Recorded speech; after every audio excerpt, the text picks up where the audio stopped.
DMIC logistic का यानी रसद सप्लाई का बहुत बड़ा नेटवर्क ओपन करके चला गया है। यानी मुंबई से अब दिल्ली आप बहुत आसानी से वाया ट्रक वाया रोड सामान की लॉजिस्टिक की सप्लाई कर सकते हैं और ये इंडस्ट्री के लिए बहुत महत्वपूर्ण पॉइंट होता है। कैसे होता है वो अभी आपको फर्दर इस वीडियो में जानने को मिलेगा। इस एक्सप्रेसवे के बारे में और चर्चा हम डिटेलिंग से करें तो ये 8 लेन का एक्सेस नियंत्रित ग्रीनफील्ड मार्ग है। ग्रीनफील्ड और ब्राउनफील्ड दो अलग अलग प्रकार की डेवलपमेंट्स होती हैं।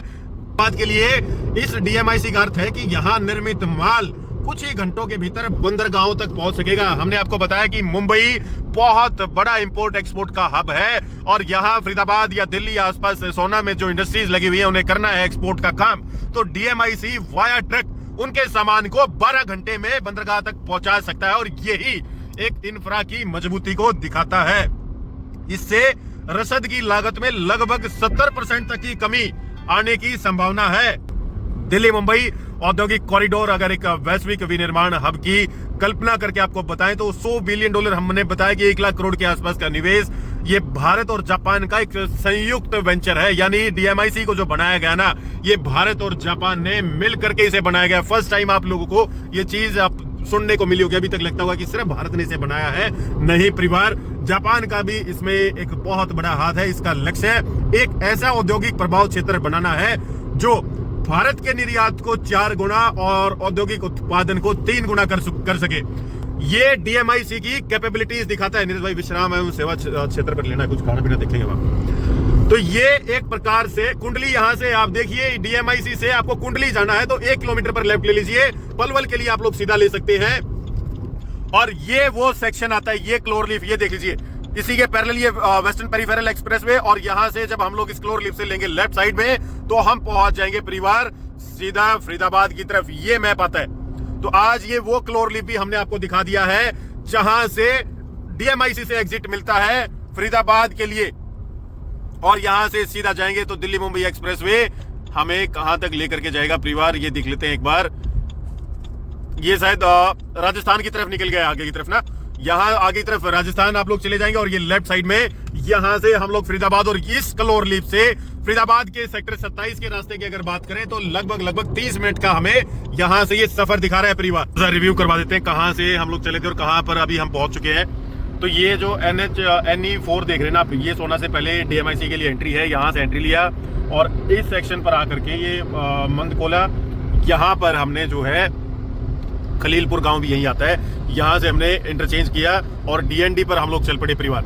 ये है आपका डीएनडी पर यहाँ पहुंच चुके हैं परिवार। सेक्टर 58 और 59 ये इलेक्ट्रोप्लेटिंग इकाइयों के लिए जाने जाते हैं। सिर्फ ये मत मान के चले कि आईएमटी फरीदाबाद ही बहुत बड़ा इंडस्ट्रियल क्लस्टर है, नहीं परिवार। आईएमटी के अलावा फरीदाबाद में हजारों इकाइयां आपको एनआईटी में देखने को मिलेंगी। आईएमटी से भी बड़ा हमें लगता है कि एनआईटी है। उसी के पैरेलली बहुत सारे ऐसे एचएसआईडीसी के सेक्टर्स हैं जहां पर ये इंडस्ट्रीज लगी हुई है। 58 59 उनमें से कुछ ऐसे सेक्टर हैं जहां पर ये इंडस्ट्रीज बहुत अग्रेसिवली देखने को मिलेंगी। परिवार थोड़ा सा इंडस्ट्रीज का भी डेटा देना तो NH44 के दोनों और लगभग यानी कि मथुरा रोड की हम बात कर रहे हैं, बहुत ह्यूमंगस फरीदाबाद का इंडस्ट्रियल सेक्टर है। दाएं और बाएं बहुत सारी कंपनियां जिसमें से लगभग 10,000 तो एमएसएमई रजिस्टर्ड है जो सालाना 1 लाख करोड़ से ऊपर का कारोबार करती हैं। फिर भारत में लॉजिस्टिक एफिशिएंसी की बात करें ना तो जीडीपी का लगभग 14% जो है खर्चे में जाता है किसमें, लॉजिस्टिक सप्लाई में, जिसे सरकार 8 से 9% पर लेकर के आना चाहती है। दिल्ली मुंबई एक्सप्रेसवे फरीदाबाद की फैक्ट्रियों के लिए एक हाई स्पीड पाइपलाइन का काम करेगा। हाय परिवार, नमस्कार, बहुत सारा प्यार, ढेर सारी दुआएं। आज के सफर की शुरुआत दिल्ली मुंबई इंडस्ट्रियल कॉरिडोर से सोना की तरफ से होते हुए हम लोग जाएंगे फरीदाबाद की तरफ। और फरीदाबाद रियल एस्टेट परिवार आज 1 से 2 वेव देखने के बाद अगली वेव की तैयारी के लिए अपने आप को मजबूत कर रहा है और वहीं पर एक प्रोजेक्ट हम लेकर के आ रहे हैं नियोलिव का, बहुत अल्ट्रा लग्जरी सेगमेंट का एलिट क्लास के लिए सबसे धुआंधार प्रोजेक्ट। अभी इस हाईवे पर हम लोग चल रहे थे, सोना की तरफ हम लोग जा रहे हैं गुड़गांव से। तो आते हुए एक चर्चा कर रहे थे परिवार कि ऐसे प्रोजेक्ट जैसे टोल को आप क्रॉस करते हैं ना तो लेफ्ट साइड में सिग्नेचर का दक्षिण ग्लोबल प्रोजेक्ट आता है परिवार। और ये दक्षिण के प्रोजेक्ट में हम चर्चा ये कर रहे थे कि इतनी ज्यादा सप्लाई है कि इन्वेस्टर का एग्जिट होना भूल जाइए इस लोकेशन से। अब यहीं से एक चीज और आप लोगों को इस पॉइंट से हम समझा देना चाहते हैं कि जितना ज्यादा सप्लाई होगा, जितना बड़ा प्रोजेक्ट होगा, एक साथ जितना बड़ा लॉन्च होगा, वहां पर हमेशा दिक्कतें रहेंगी इन्वेस्टर की एग्जिट के लिए। तो नियोल्यू के बारे में अगर एक क्रिस्प पॉइंट में आपको बताएं तो वो एक एलिट और एक लैंडमार्क प्रोजेक्ट आ रहा है फरीदाबाद और साउथ दिल्ली की टॉप एलिट क्लास के लिए, यानी कि वो एक स्कार्सिटी का प्रोडक्ट है। स्कार्सिटी किस चीज का? जहां पर लाइफस्टाइल का अपग्रेडेड वर्जन मिलेगा जो कि पूरे फरीदाबाद में नहीं है।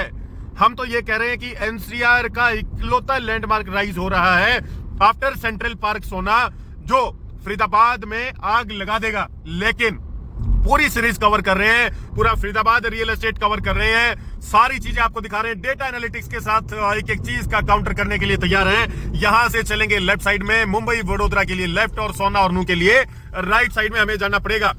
ये इंफ्रास्ट्रक्चर देखिए, आज सोना से जाएंगे फरीदाबाद की तरफ, एक बार आएंगे दिल्ली से फरीदाबाद की तरफ, फिर जेवर की कनेक्टिविटी सोना के रास्ते से होते हुए, पलवल के रास्ते से होते हुए, वो भी आपको एक्सप्लोर करवाएंगे। ये सारा इकोसिस्टम आपको समझाने का एक ही औचित्य है परिवार, कि समझ लें कि फरीदाबाद आज की इस पोजीशन के अंदर बैठा हुआ है। लेकिन अब आगे बढ़ने से पहले परिवार, नीचे ना एक प्रीमियम इन्वेस्टर व्हाट्सएप कम्युनिटी का लिंक दिया हुआ है, जहां पर 7,000 से ज्यादा एनसीआर के इन्वेस्टर आज टीम द साहिल नेस्ट के साथ जुड़ चुके हैं। अगर आप लोग भी एनसीआर रियल एस्टेट से वाकिफ होना चाहते हैं, अच्छी नॉलेज लेना चाहते हैं, डेटा के साथ गैदरिंग करना चाहते हैं इनसाइट्स की, और वन ऑन वन हमसे बातचीत करना चाहते हैं, काफी बार फोन पर नहीं कर पाते हैं, तो परिवार कनेक्ट कर लीजिए कम्युनिटी को। आज ही सबसे बड़ा इन्वेस्टर कम्युनिटी बन चुका है आज एनसीआर का ये। दूसरी सबसे बड़ी बात, नियोल्यू के लिए केवाईसी हम लोग स्टार्ट कर चुके हैं। केवाईसी में आप लोग अपने डॉक्यूमेंट्स फटाफट हमें सबमिट करवा लीजिए, और उसके बाद फरीदाबाद रियल एस्टेट पर एक बहुत बड़ा seminar team the Sahil nest अपने केवाईसी होल्डर्स के लिए भी लेकर के आएगी।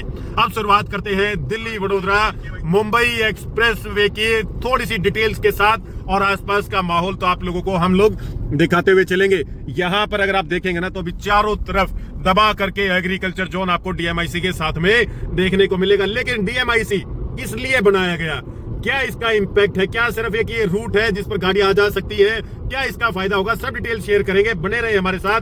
Palwal 44 kilometre, Firozpur Jhirka 68 kilometre. तो परिवार, दिल्ली मुंबई इंडस्ट्रियल कॉरिडोर की अगर चर्चा करें तो यह भारत की ना अब तक का सबसे बड़ा बुनियादी ढांचा परियोजना है।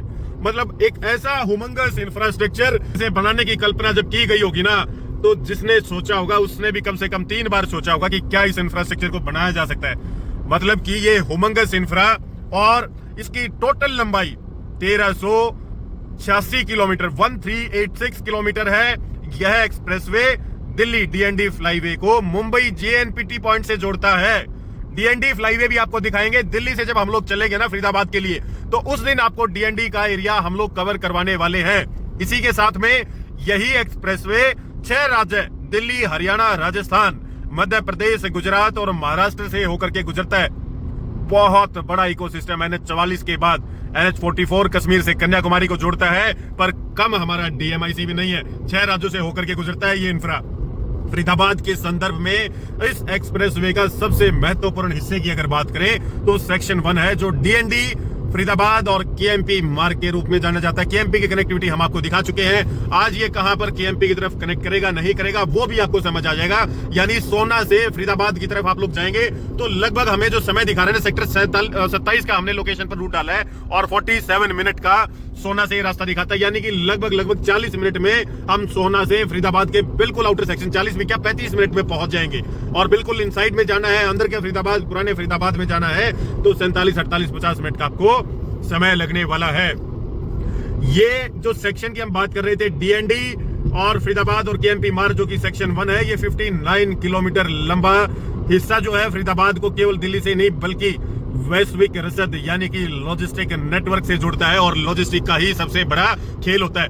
मुंबई से जब रसद को देखिए, चाबार एयरपोर्ट और ये जो ईरान वगैरह में बना रहे हैं, ये किस लिए बनाए जा रहे हैं? लॉजिस्टिक की इसी सप्लाई के लिए बनाए जा रहे हैं। मुंबई के अंदर आप लोग समुद्री तट पर देखेंगे तो बहुत सारे ऐसे पोर्ट हैं जहां से सामान आता है बाहर से, या इंपोर्ट या एक्सपोर्ट का काम होता है। वही सामान दिल्ली में पहुंचाया जाता था अलग अलग रास्तों का प्रयोग करके, जिसमें रेलवे लाइनों का जो जाल था उसे यूज किया जाता था, रोड का इंफ्रा यूज किया जाता था। मगर अब डीएमआईसी लॉजिस्टिक का यानी रसद सप्लाई का बहुत बड़ा नेटवर्क ओपन करके चला गया है।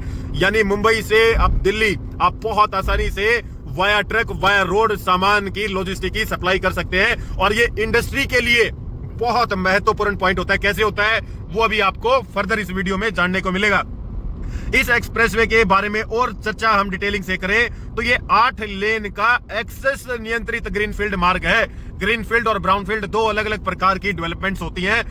ग्रीनफील्ड कॉरिडोर परिवार होता यह है जो बिल्कुल स्क्रैच से बनाया जाता है। ये जो आप इंफ्रा देख रहे हैं ना सामने और जिसपे सरपट गाड़ियां दौड़ती हुई दिखेंगी, ये वो इंफ्रा है जिसे बिल्कुल स्क्रैच से डेवलप किया गया है परिवार, और इसी को कहते हैं ग्रीनफील्ड कॉरिडोर। ये भविष्य में 12 लेन तक बनाया जा सकता है। इसकी डिजाइन की ऐसे किया गया है कि यहां पर गति की अगर बात करें तो 120 किलोमीटर प्रति घंटा की रफ्तार से आप अपने वाहन को दौड़ा सकते हैं, जो दिल्ली और मुंबई के बीच यात्रा के समय को 24 घंटे से घटा करके 12 घंटे कर देता है। समझ रहे हैं आप? ये 12 घंटे का टाइम का डिफरेंस, यानी कि लॉजिस्टिक सप्लाई में तेल भी बचेगा, समय भी बचेगा और इजी एक्सेस है ड्राइवर्स के लिए। वो थकान और वो तोड़ने वाला सफर नहीं होगा, तो हमारी इकोनॉमी और ज्यादा गति से ग्रो कर पाएगी, लोग और ज्यादा गति से काम कर पाएंगे। फरीदाबाद के लिए इस डीएमआईसी का अर्थ है कि यहाँ निर्मित माल कुछ ही घंटों के भीतर बंदरगाहों तक पहुंच सकेगा। हमने आपको बताया कि मुंबई बहुत बड़ा इंपोर्ट एक्सपोर्ट का हब है और यहाँ फरीदाबाद या दिल्ली या आसपास सोना में जो इंडस्ट्रीज लगी हुई है उन्हें करना है एक्सपोर्ट का काम, तो डीएमआईसी वाया ट्रक उनके सामान को 12 घंटे में बंदरगाह तक पहुंचा सकता है और यही एक इंफ्रा की मजबूती को दिखाता है। इससे रसद की लागत में लगभग 70% तक की कमी आने की संभावना है। लगभग 70% तक की कमी आप समझते हैं कि लॉजिस्टिक के लिए कितना बड़ा प्रॉफिट है इस चीज का। लंबाई हमने आपको बताई कि परिवार 13.5 से 1386 किलोमीटर, 8 लेन की अभी संख्या है, 12 तक विस्तार किया जा सकता है और हरियाणा में इसका जो हिस्सा आता है वो लगभग 129 किलोमीटर आता है। 1 लाख करोड़ की लागत से ये परियोजना बनाई गई। सड़क के किनारे 93 टाइप का यहाँ पर सुविधाएं दी गई है, food court, charging point, trauma centre, सब कुछ आपको देखने को मिलेगा। ये जो पीछे बोर्ड गया यही दिखा रहा था कि 5 किलोमीटर के सफर में जाकर के आप अपना खाना पीना भी कर सकते हैं, क्योंकि इतना बड़ा इंफ्रा है और इससे नीचे उतरने का कोई स्पेस नहीं है। पूरे बैरिकेडिंग की गई हुई है, इसलिए सरकार को कुछ किलोमीटर के दायरे में ये सारी सुविधाएं देना बनता भी है, पर मजा आ रहा है इस रूट के ऊपर चलने में। फरीदाबाद बाईपास का जो 24 किलोमीटर का हिस्सा है वो पहले से ही जनता के लिए खुल चुका है। फरीदाबाद के अंदर जो डीएमआईसी का हिस्सा है जो मीठापुर यानी जैतपुर पुस्ता से बल्लभगढ़ के केली गांव तक आता है, यह खंड जो है नोएडा और फरीदाबाद के बीच की दूरी को मात्र 20 मिनट में समेट देता है। सेक्टर 65, सेक्टर 2, 8, 14, 17 और 30 जैसे प्रमुख क्षेत्रों में इसका प्रवेश और एग्जिट बिंदु शहर के यातायात और रियल एस्टेट को एक नई दिशा दे रहे हैं। फरीदाबाद का जो डीएमआईसी का एरिया है ना, वो हम लोग पहले अपनी पुरानी वीडियो में कवर करवा चुके हैं, वो आप जाकर के देख सकते हैं। लेकिन इस डीएमआईसी के लेफ्ट और राइट साइड में लैंड पार्सल्स का हुमंगस वैक्यूम है। कल को आज से 20, 30, 40 साल बाद अगर यहाँ पर नए सेक्टर्स को विकसित किया जाएगा, इसके आसपास नए इंडस्ट्रियल जोन को विकसित किया जाएगा, तो एक काफी अच्छा विकल्प ये जमीनें बन करके उभर सकती हैं।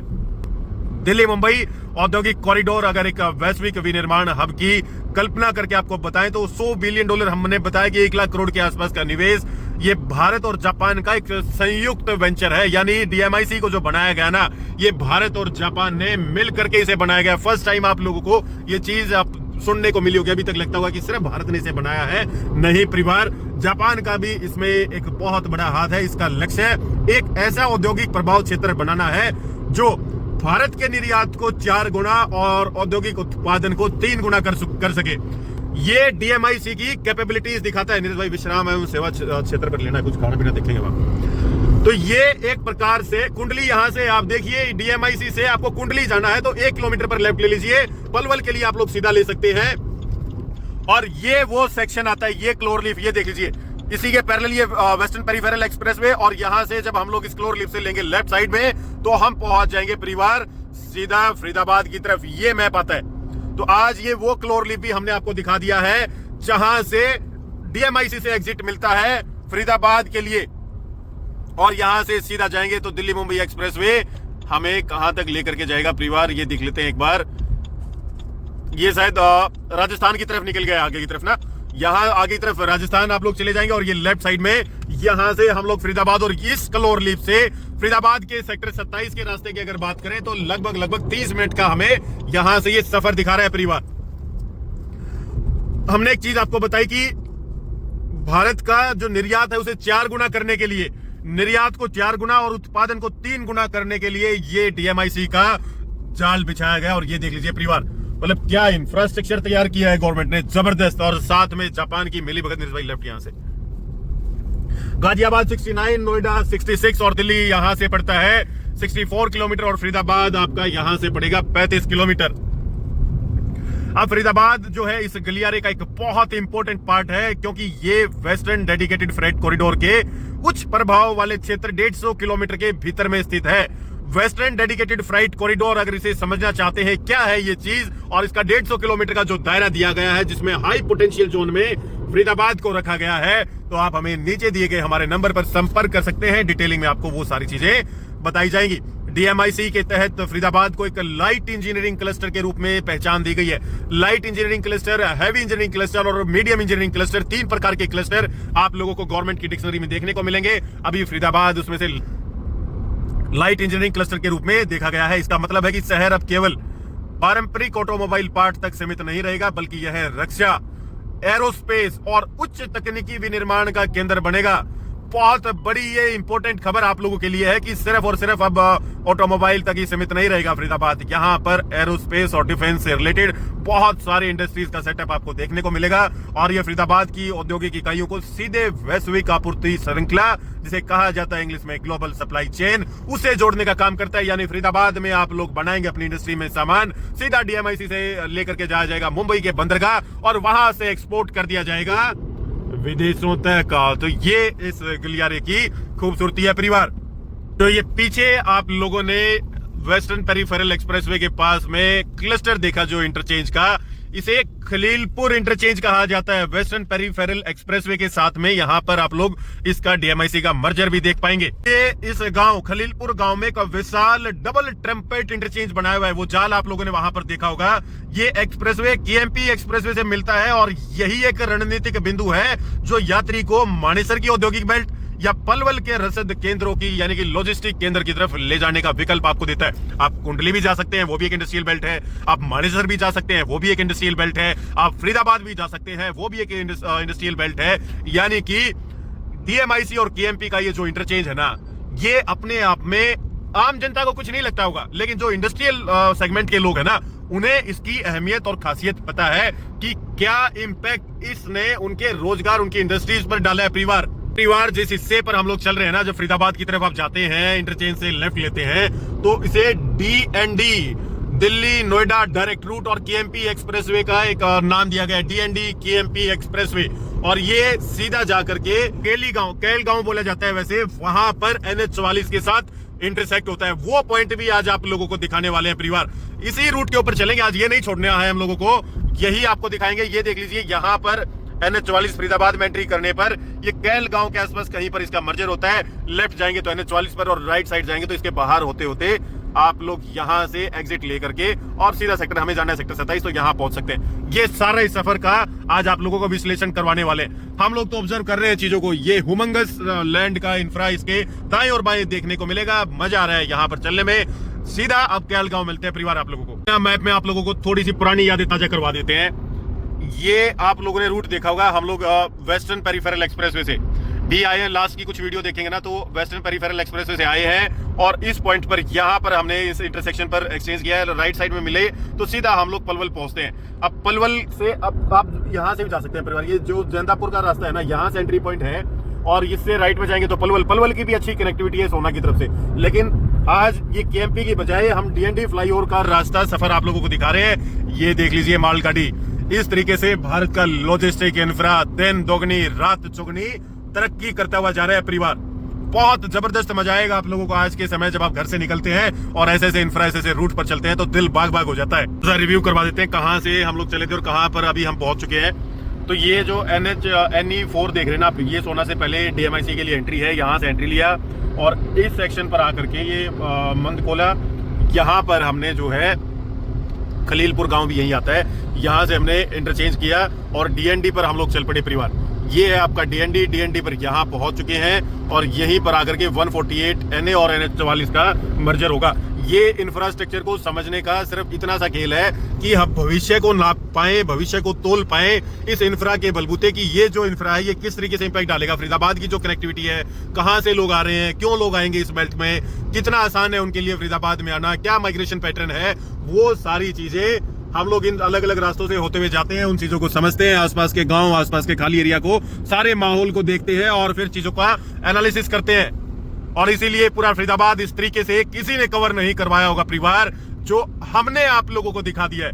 कम से कम धन्यवाद करना ना भूले नीचे कमेंट में। बने रहे हमारे साथ, एक से एक बढ़ करके इनसाइट। अभी तो फरीदाबाद के ऊपर 8-10 वीडियो और आनी है, परिवार कंप्लीट कंक्लूजन देंगे।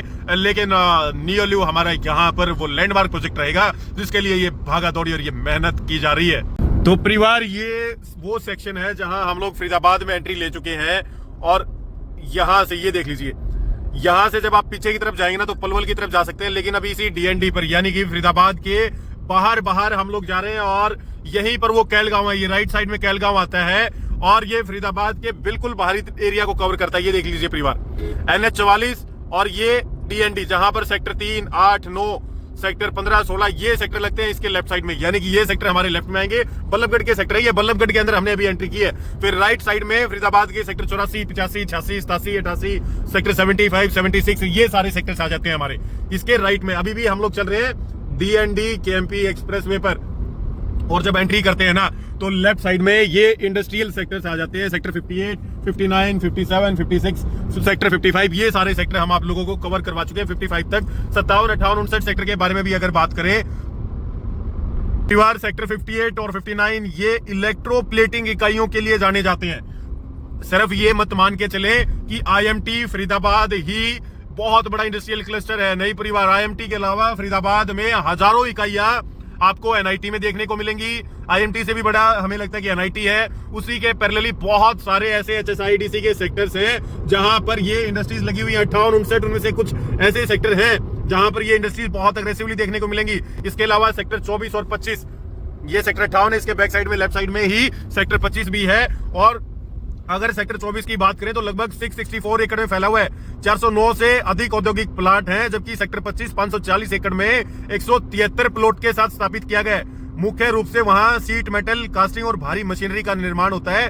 जेबीएम इंडस्ट्रीज और अरविंद ऑटोमोटिव जैसी कंपनियां आप लोगों को वहां देखने को मिलेंगी। नोएडा कितना दिखा रहा था यहाँ से 41 किलोमीटर के आसपास था, 41 किलोमीटर पड़ता है यहाँ से नोएडा।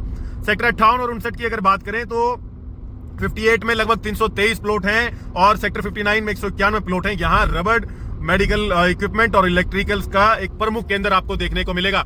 ये आ गया है परिवार वही सेक्शन सामने जो सेक्टर 65 हमने लास्ट टाइम कवर करवाया था, जो आपको बताया था कि ग्रीनफील्ड कॉरिडोर जो तैयार हो रहा है वो ये सेक्शन है। लेफ्ट साइड में सेक्टर 62, 63, 64 और 65 सेक्टर आपको देखने को मिलेंगे। पिछली वीडियोस में हमने सामने से ये एरिया कवर करवाया था, अब की बार यहां से हमने ये एंट्री ली है। सेक्टर 65 की अगर बात करें तो वो बहुत डिटेलिंग में कवर करवा चुके हैं परिवार। लेफ्ट साइड में सबसे महत्वपूर्ण सेक्टर है ये सेक्टर 65। ये सेक्टर 65 इंटरचेंज, यहाँ पर ये जो जाल बिछा हुआ है ना, ये भी एक बहुत महत्वपूर्ण मोड है। और यहीं से राइट साइड में पीछे की तरफ जेवर की और कनेक्टिविटी जो मिलती है वो भी आपको यहीं से देखने को मिलेगी। परिवार थोड़ा सा इंडस्ट्रीज का भी डेटा देना तो NH44 के दोनों और लगभग यानी कि मथुरा रोड की हम बात कर रहे हैं, बहुत हुमंगस फरीदाबाद का इंडस्ट्रियल सेक्टर है। दाएं और बाएं बहुत सारी कंपनियां, जिसमें से लगभग 10,000 तो एमएसएमई रजिस्टर्ड है, जो सालाना 1 लाख करोड़ से ऊपर का कारोबार करती हैं। अब अगर इस पूरे सफर का कंक्लूजन देना तो जो पहले सोना से फरीदाबाद आने में 1.5 से 2 घंटे का समय लगता था, अब वो 35 मिनट तक सिमट करके रह गया। जमीनी हकीकत की बात करें तो निवेश का मतलब है सोने पर सुहागा। और अगर आपकी मिड टर्म की प्लानिंग है, 5-4 साल का आप इंतजार कर सकते हैं, तो बहुत अग्रेसिव यहाँ पर एप्रिसिएशन इन बाहरी हुडा सेक्टर्स के अंदर भी आपको देखने को मिलेगा। इंडस्ट्रियल हब फरीदाबाद तो है ही है, लगभग बेर मिनिमम 500 से ज्यादा बड़ी स्केल की इंडस्ट्रीज विदेशों में अपना सामान एक्सपोर्ट करती हैं।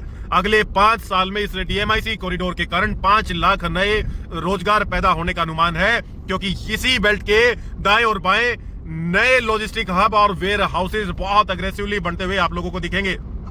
फिर भारत में लॉजिस्टिक एफिशिएंसी की बात करें ना तो जीडीपी का लगभग 14% जो है खर्चे में जाता है किसमें, लॉजिस्टिक सप्लाई में, जिसे सरकार 8 से 9% पर लेकर के आना चाहती है। दिल्ली मुंबई एक्सप्रेसवे फरीदाबाद की फैक्ट्रियों के लिए एक हाई स्पीड पाइपलाइन का काम करेगा और जितने भी ट्रक जाते हैं ना उनका टर्न अराउंड का समय यानी जाना और आना मतलब समय कम होने से ईंधन की बचत होगी और टायर जैसे उनके स्पेयर पार्ट्स में, ट्रक के स्पेयर पार्ट्स में घिसावट बहुत कम होती जाएगी, यानी कि एफिशिएंसी बहुत अग्रेसिवली इंक्रीज करेगी। डीएमआईसी के तहत फरीदाबाद को एक वैश्विक विनिर्माण केंद्र के रूप में पोजीशन किया जा रहा है और यहाँ पर फॉरेन डायरेक्ट इन्वेस्टमेंट के लिए बहुत अग्रेसिव स्केल पर प्लानिंग की जा रही है। खासकर अगर बात करें तो जापानीज और कोरियन कंपनियां जो है ना, वो पहले ही हरियाणा में अपनी मजबूत उपस्थिति रखती है, लेकिन फरीदाबाद में अब इसे बहुत बड़े स्केल पर एक्सपेंशन करने का प्लान किया जा रहा है। एक्सप्रेसवे के एक हिस्से को ई हाईवे के रूप में विकसित करने की योजना है, जहां इलेक्ट्रॉनिक ट्रक आने वाले टाइम में ये कल्पना साकार हो जाएगी। इसी डीएनडी केएमपी और डीएमआईसी के पैरेलली इलेक्ट्रिक ट्रक और बसें चलाई जाएंगी। फरीदाबाद के प्रदूषण के लेवल को कम करने के लिए क्रांतिकारी कदम होगा। इसके साथ ही एक्सप्रेसवे के किनारे 20 लाख पेड़ों का वृक्षारोपण शहर के कार्बन फुटप्रिंट को भी कम करने में मदद करेगा और ये सारी फ्यूचरिस्टिक प्लानिंग है। अब ये धरातल पर कितनी जल्दी उतर आएंगी वो देखने लायक चीजें रहेंगी। बार आपको लगभग डिटेल डीएमआईसी और इसके डेटा के साथ हमने प्रोवाइड करवा दी है। अब हम लोग शुरुआत करेंगे सेक्टर 90 से लेकर के सेक्टर 110 तक के फरीदाबाद के रियल एस्टेट सेक्टर को कवर करने वाले हैं और लाइव इनसाइट्स के साथ अगली वीडियो को देखना ना भूलें। डिटेल्ड प्रेजेंटेशन सारे इंफ्रा का सम अप एक साथ लेकर के आएंगे। मिलते हैं आप लोगों से बहुत ही जल्दी एक नई वीडियो में। तब तक के लिए नमस्कार, धन्यवाद और जय हिंद।